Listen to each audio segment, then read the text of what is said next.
We're going to start off nice and easy, actually. And Nev, you can start us off. You're right at the end there.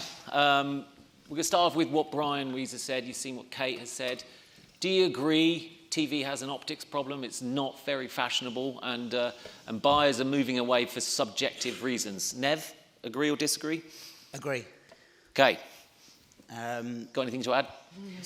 No, that was it. I do think it does have a branding issue. And I don't use the word issue, I use the word challenge. I think when we look at our business, Foxtel Media, yes, we have a linear component, but all of our growth is driven through streaming. We're trying to move away from being defined as television. We want to be known as a streaming company. So you put your growth engine up first. The first few slides when we go into presentations and pitches is the growth area of our business. It's digital, it's where we want to grow. I feel sometimes free-to-airs, and I'll call them free-to-airs from Australia, the first slide they put up, because it is the biggest part of their business, is linear television, and it's in decline. And it instantly creates a negative notion. Like the first thing you do when you pitch is talk about a declining part of your business. It doesn't set it up as a really positive brand experience. No, so when you've done that, you've gone in there and you've gone with the linear first. Yeah. Your conversation is about, by how much and all that sort of stuff. Whereas if you go with the digital element, changes the narrative. Changes the narrative, like glass half full. Go in with what the positive story is, and right towards the end of our presentation, we then talk about the linear part of our business, which is still there, and I'm not saying it doesn't do a great job, but it's not the thing that we want to lead in, and it's not the first question we don't want in the presentation is, how big are your declines? How good is your growth? That's the way we want to pivot. Yeah, and you've really changed things up in the Australian market. You've moved away from the trade body, Think TV. You've done the same with OzTam. You've moved to a different measurement system. Like you've really moved away. You're even building your own streaming alliance. Why are you doing all that?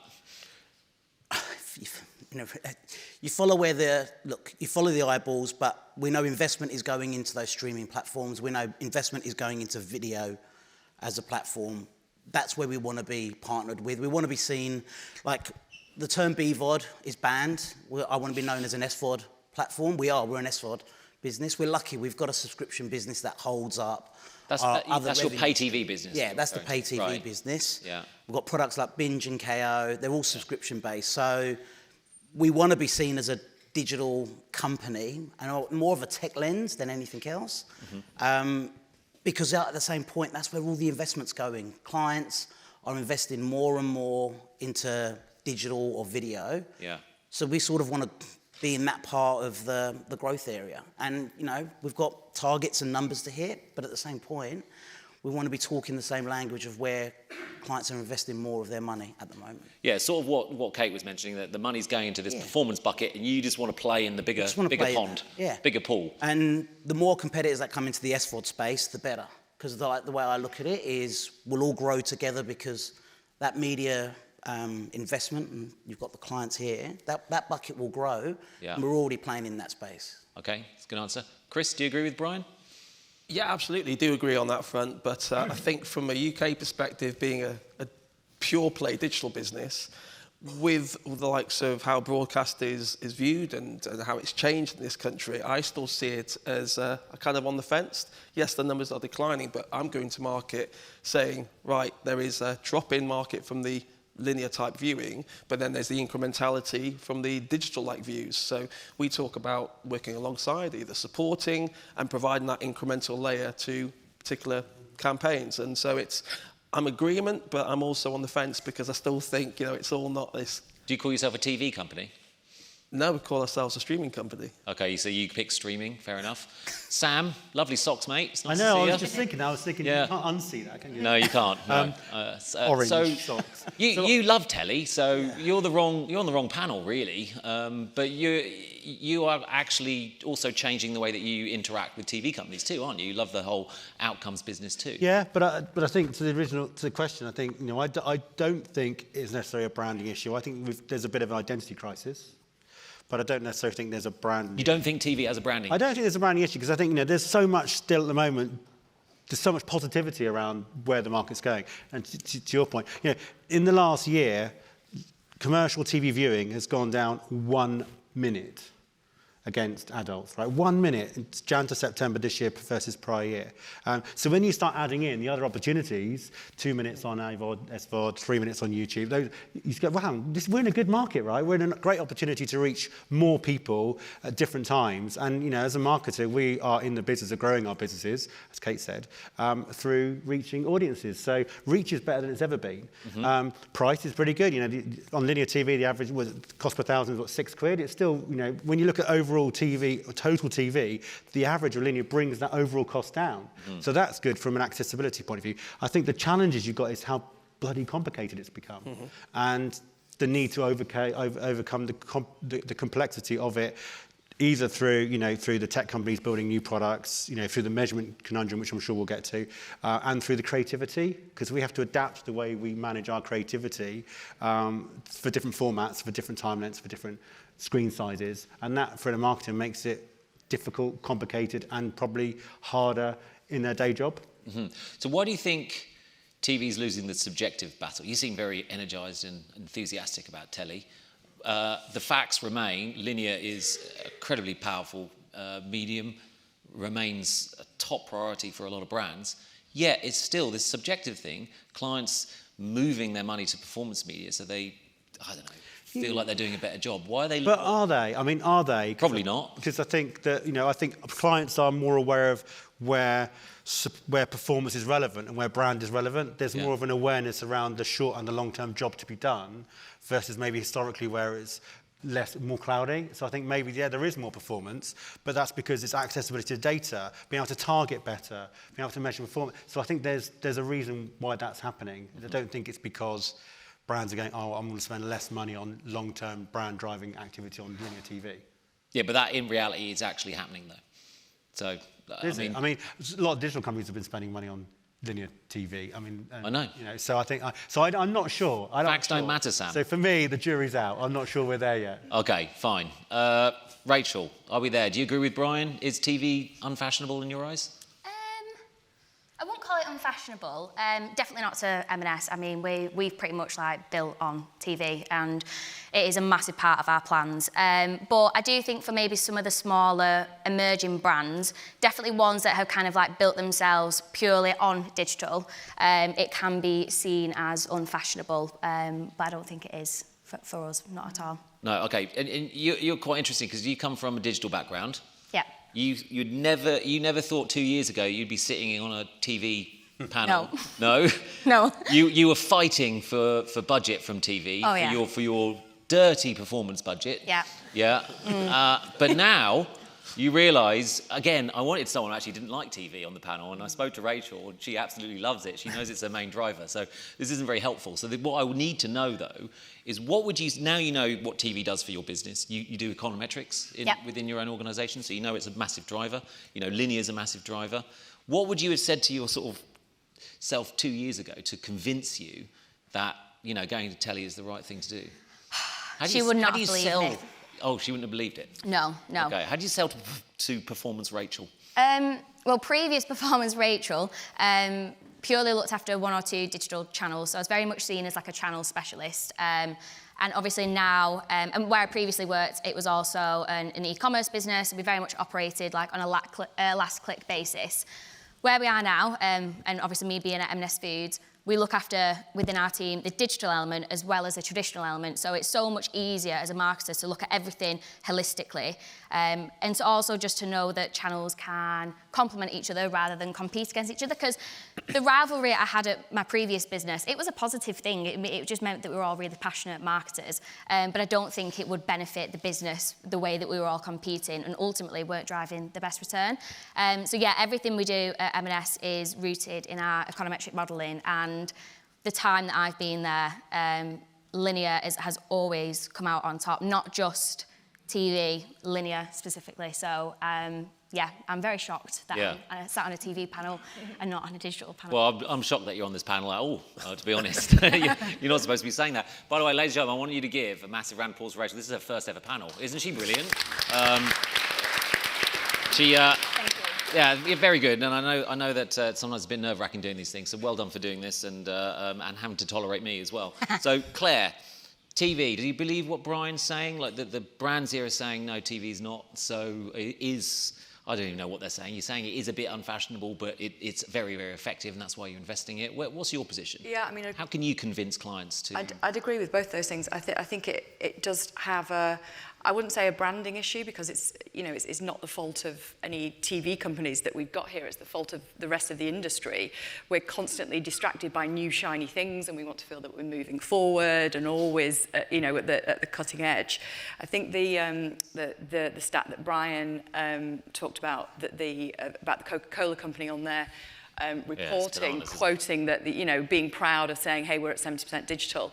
That says it all, really. That is shorthand for we're terribly modern and we're leading, and, look at us, we've got the future in our sights. And I think that is the crux of the problem, really, that we just always want to prove, all of us, that we're future-facing and leading, and therefore some other channels that are not seen to be, the most modern do get left behind in consideration. But when you look at the outcomes, it absolutely is still leading. Funnily enough, actually, Brian mentioned radio, and in the sort of Group M meta-analysis of about 4 years of econometric modelling, radio actually comes out top in terms of ROI, with linear TV a close second. So, let's do a panel about future of radio next time, because that's really interesting and much more left behind. But no, outcomes are extremely important. I think most advertisers do realise that deep down. But I think by talking about outcomes so much, we've actually forgotten the great power of TV, which is that emotional pull. And any great marketer knows that you have to have the rational and the emotional side of the argument. And perhaps, currently, we're talking too much about the rational side, outcomes, beating people over the head with it.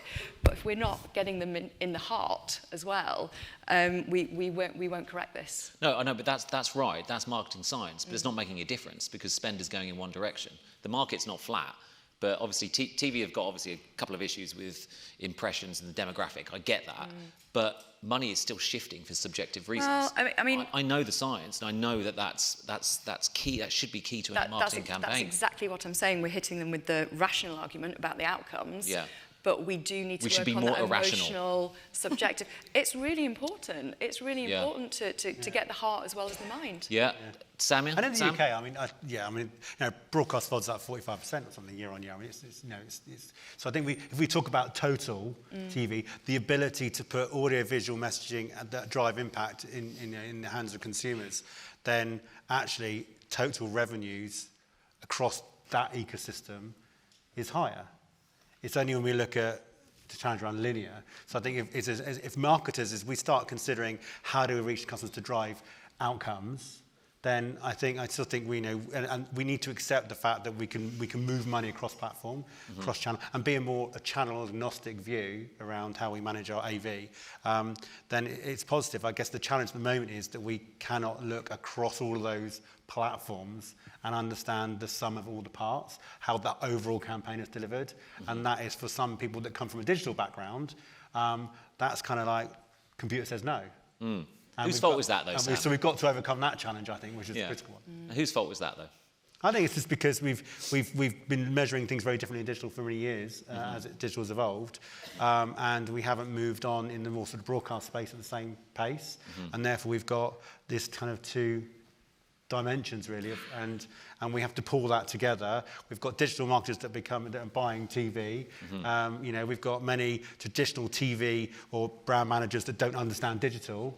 And the two things need to come together, because we need to work in a much more channel agnostic way, because these days it's all about accessing an audience, and we can do that cross-platform, cross-channel, cross-format in a way that we've never been able to do before.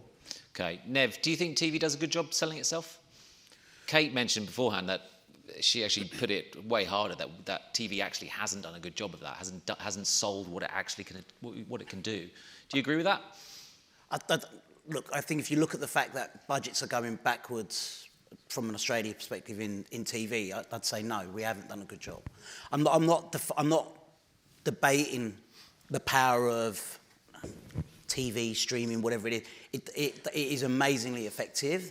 I just sometimes feel to the point, it's not the shiny new toy anymore, and it's not evolved, it's not built. Reporting, like the real-time view on effective outcomes, because if we can digitize that part of television to the point, it makes everyone's life easier, it showcases the performance of it better, and it makes it easier for clients to go, okay, I'm going to keep investing because I can actually see almost in real time the effectiveness of it. For us, we're trying to digitize our whole platform. We're trying to turn off the linear signal and switch to IP for the exact reason of, so we can measure outcomes better, and we can be seen as a digital streamer. And how long did you say you're going to take to? Because did Ray say this morning, like 2 years? We've got to do it in 2 years. 2 years. I think my boss was up earlier.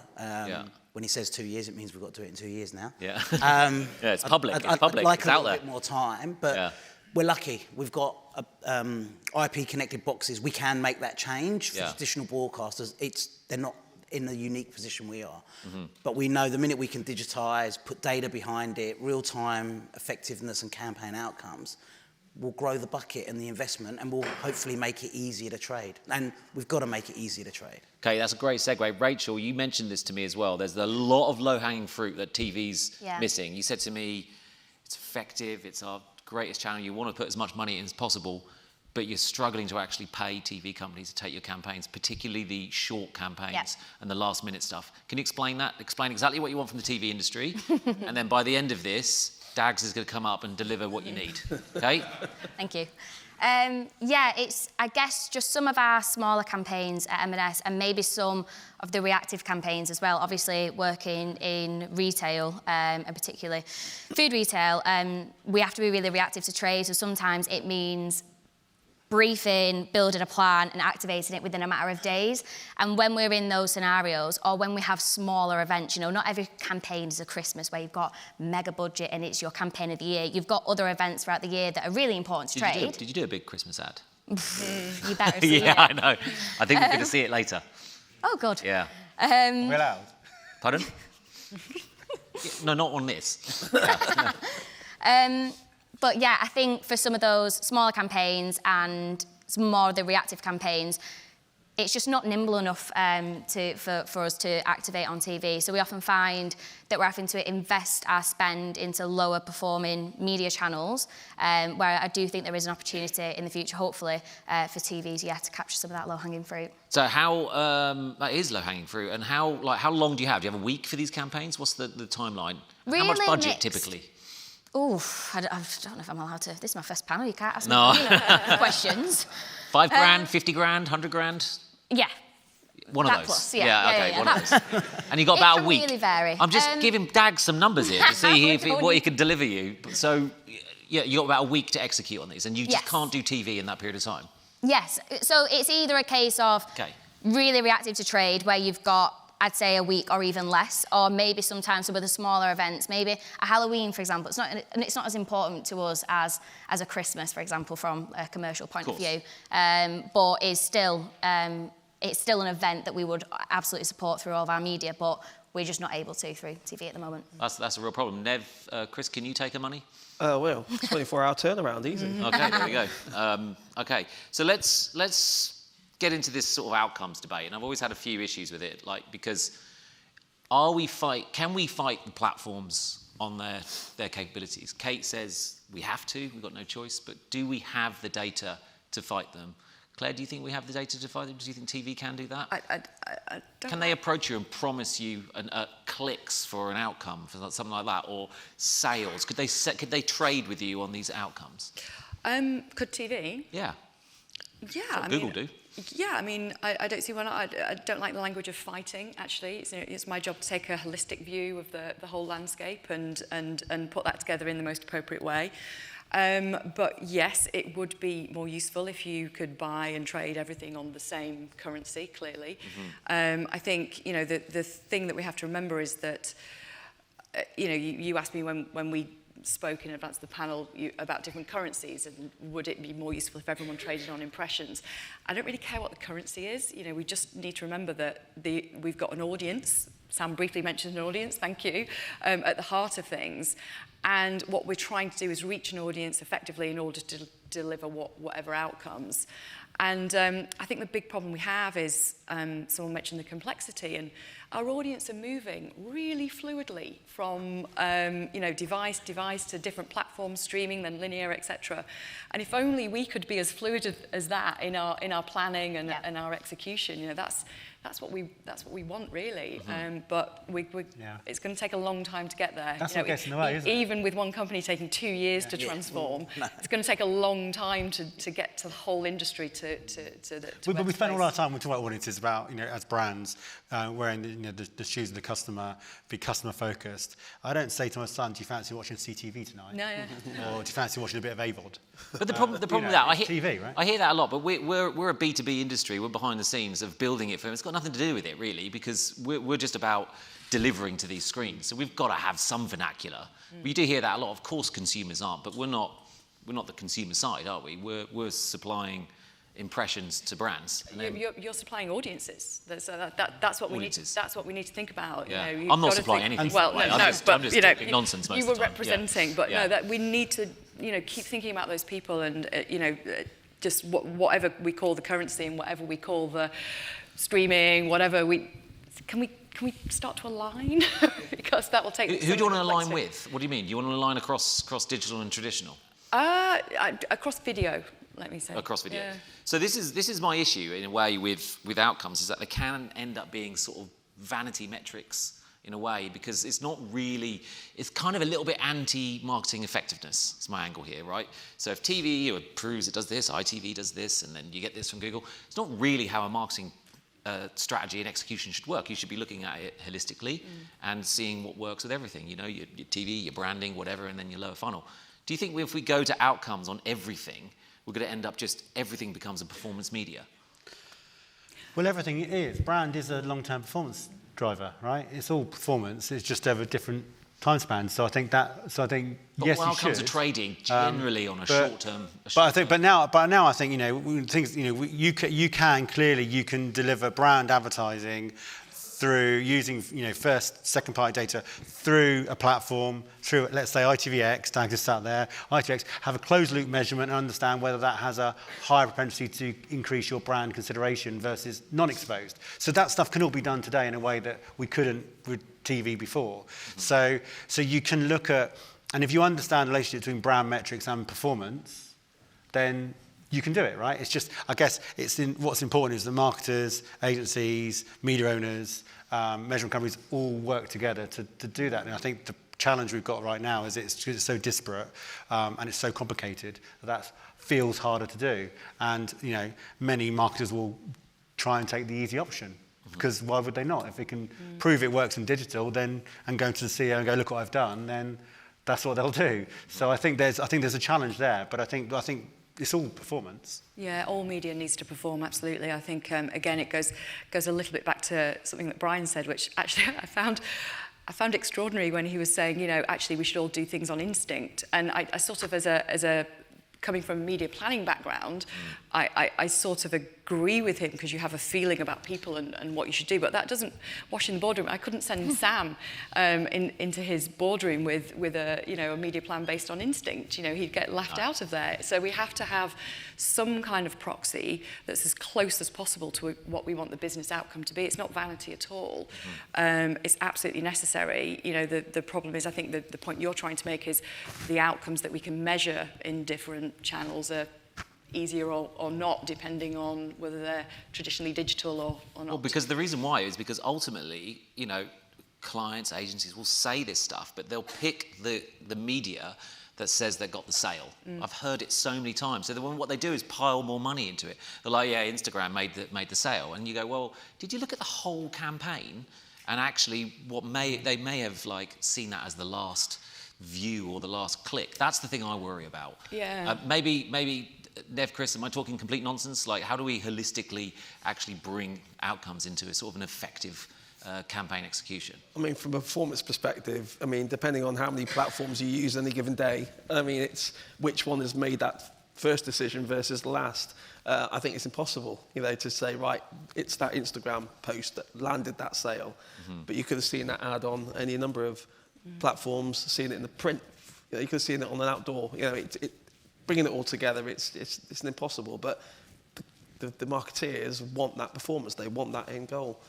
And it's, I And think they'll spend where Yeah. they think the sale came from. Are you getting into the outcomes games as well in Oz? We're doubling down on research. So the program we started called Fox Test was like a research bank that we put money aside each year and a decent sum of money to support any research clients wanted to do. It doesn't necessarily have to be a standard brand uplift study. We wanted to be challenged on different insights they wanted. So, that research fund has it's grown every single year because we've just got to keep proving the effectiveness of, like, selfishly our platform, and we're trying to bring the outcome-based insights into that. So it's like, for $1 you put in, it drives X dollars out. And the more we can do that, we can take it to agencies and clients and make them feel reassured that the investment they are going to make with us is the right investment. So you've got to bring them on the journey because... Yeah.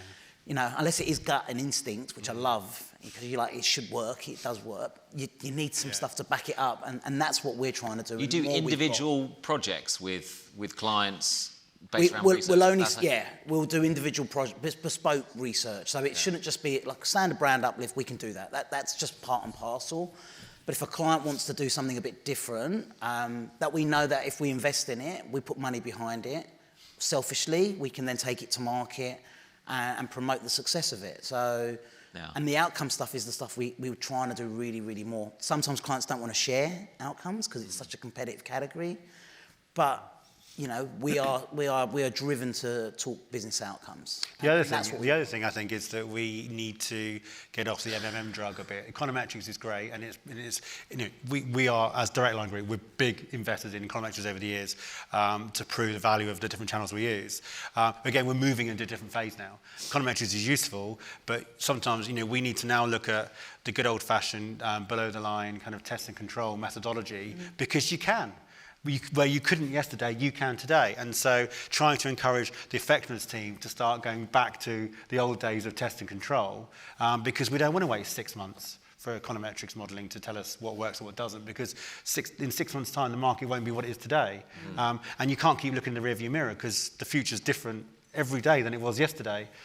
So I think that kind of security blanket of MMM, I think we need to overcome that a bit as well. How quickly do you need to know these things have worked or not?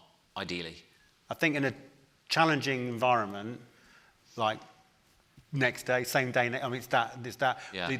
Should that come from the media owners, or should that come from what you guys figure out internally? Well, the demand should come from the brands. Again, I need to demonstrate the performance of my activity. And I guess when you're under threat, when there's a crisis, when you've got challenges, which many brands of business have been going through in the last year, you want to get results quicker. And because people are telling you from above, you need to get results quicker. And that's where I think we do struggle a bit, because when we're buying TV 2 months prior, we're using econometrics to measure it 6 months down the line. That's not good enough when it comes to being pulled into your CFO's office going, look, we're going to have a 20% budget cut, where are you going to take it from? Yeah. And that's why you need these sort of shorter term metrics. So you might look at Instagram and go, lots of sales coming through Instagram.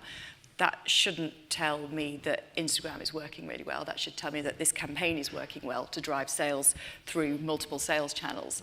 So it just depends how you interpret those. And you know, you just remember that they're KPIs, the I stands for indicator, not fact, if you know what I mean. Yeah, no, that's fair.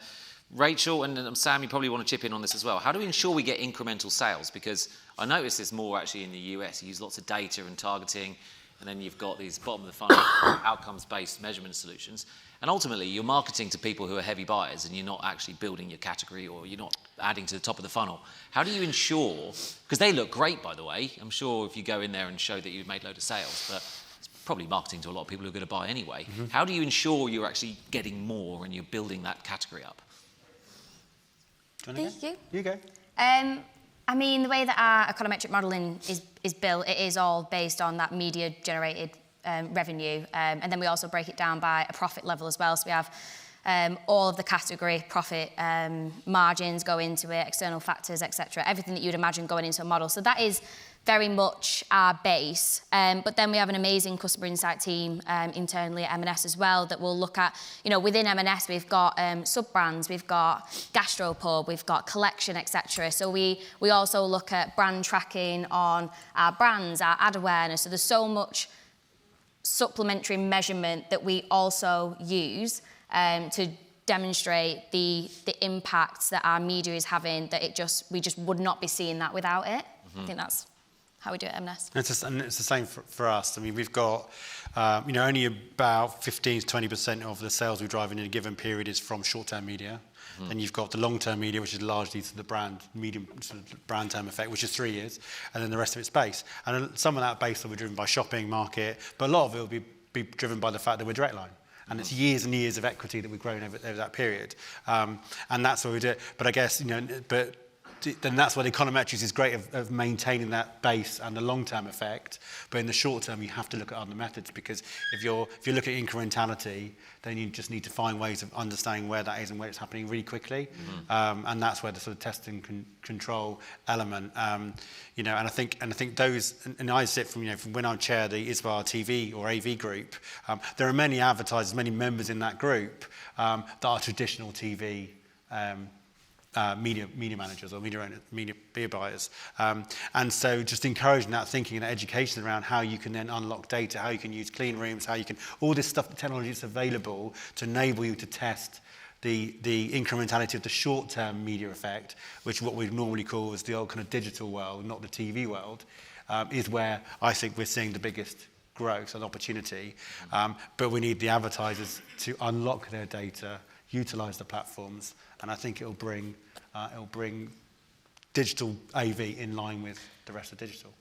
Okay, when we're talking about selling telly and going into agencies or brands and all that sort of stuff, actually going brand direct as well, Nev, Chris, should TV talk more of a digital language rather than going there and talk about reach and frequency like they used to? Should they talk about impressions and we've obviously got to talk about outcomes and other things? Should they change their vernacular entirely? I think to start off with, rather than having two separate pots, a digital pot and a TV pot, which a lot of agencies still do, to somehow combine them, or even just have it as a total video or a total AV, that's the start of things. And then of course the outcomes of impression based, yes, that would be really helpful to think digitally, but I know the challenge in doing that, and there's James Rogue presented earlier, the challenges and complexities in that is long term. But I think absolutely, for the best, for this to survive in the long term, absolutely. You have to move that way. Nev, you agree? Agree. I think what we're trying to bring in is more digital vernacular, like time spent, viewing hours, not just reach. Yeah. So, we want to talk about how engaged or how long our customers are spending on the platform. So, number of viewed hours per session, because that stuff is becoming more important. So, yeah, we're trying to bring more digital, I wouldn't call them digital terms, just different terms. So it more leans towards engagement and interaction with our customers versus R&F as a blunt tool. So Claire, obviously running an agency, like when you hire new people who are working on telly or working on clients, how many of them are trained, especially the newer, younger ones, in the sort of the dark arts of telly? Or do they come from a digital background? What sort of language are they speaking? I mean, it completely depends what kind of role we're hiring them for. But if they're coming to a planning team, then we try and educate them on all forms of media and traditionally how they've been bought and traded and how they contribute to a plan. My favourite kind of people are the people like Rachel who've done both. We've just hired a new... She's a unicorn. She's rare. Well, I mean, yeah. I've found another one. We've just hired a new CSO, and he sort of spent years and years in traditional comms planning agencies and then was a platform for many years. So for me, MX, he is the perfect kind of person. Ideally, I want people with, just holistic experience and a good rounded You view. want both, but are you generally getting people who are trained in digital, or like... is the TV old school buyer a dying breed? No, do you know what? We still have people who come in into sort of TV trading teams and spend their whole career, and they love it. It's still a really vibrant part of the industry. You know, young people still want to come and work in that space. Okay, that's and it's really interesting to them. Yeah, Sam, same for you? By the way, you like marketing director now. I tried to look at your job title and it sort of says interim or something like that. Interim, yeah, kind of. What's going on there? A year's a long time to be interim, isn't it? It is a bit, yeah. It is. Are they going to hire you or not? But I can't change. I can't. Yeah. Maybe they haven't decided. Yeah. Wait and see. Have you got the gig? Have I what? Have you got the gig then? We are still working out what fine. the senior leadership like to be. Anyway, but yeah, I would say. I mean, the thing for me is with hiring and talent. It's for me. It's now the challenge around getting people that have a truly channel agnostic view, and then letting the agencies do what they're brilliant at doing. It frustrates me when we have a conversation where a brand manager or media manager say, well, should we have CTV or should we have broadcast on the plan? I'm like, well, if your objective is to deliver brand awareness through broadcast, let the agency decide the mix to get the right reach and the right outcomes. You don't need to be in the detail of that, because that's evolving. Let the agency do that job. So I think trying to encourage that way of thinking now probably more than ever. Okay, sorry, I was just trying to look at the timer. It's at 0. It's flashing 0. Oh, is it? Well, fine. But Rachel, then, final question. The relationships you have with Google and Meta, they're in your office, you're going to their kids' birthday parties, they invite you over for Christmas, you know their dog's name, you go around and feed their cats when they go on holiday. It's quite close, actually. It's really close. Do you want that same relationship with telly? Yeah, I think so. Do you have that relationship with telly? Not necessarily. I think Meta, we have and Google, some of the digital partners, very one-on-one relationship. So they really understand like business objectives, some of our challenges and nuances, build those bespoke solutions, because obviously they have like so many products that can maybe be a little bit more customizable and flexible.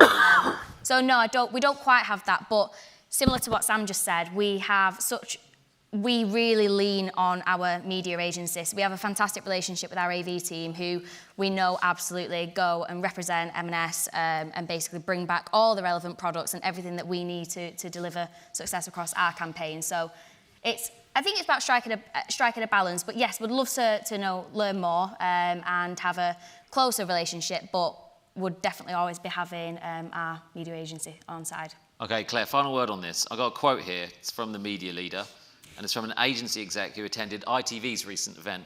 She said, it was surprising how much info they were trying to get across at this sort of event. It got me thinking, where's the role of the agency if ITV is selling to advertisers as planning experts? So do you like hearing that? Do you want to have the close relationship with the broadcaster? Yeah. Or do you want them to meet your clients? Or are you a gatekeeper? No, absolutely. It's all got to be about collaboration, because broadcasters know their product best and their audiences. Yeah. Obviously, the clients can really advocate for their business objectives and their needs, and it's our job to make sure that whatever solution is agreed there fits in with a more holistic mix. Okay, so you advocate you being there, the client being there, and meeting with TV. The TV should have more direct relationships with your clients. 100%, I support it, yeah. Okay, so we should just sort of to wrap up. TV's not unfashionable. It's got a little bit of a problem, right? It should move to video. Do we agree? What else did we agree on? It's got to go to outcomes in some way, but a lot of it is bullshit, so we've got to be careful there. Better direct relationships too. You said you definitely agree on that. And I think that really does summarise the panel. So, ladies and gentlemen, please give me a big round of applause for the panellists here.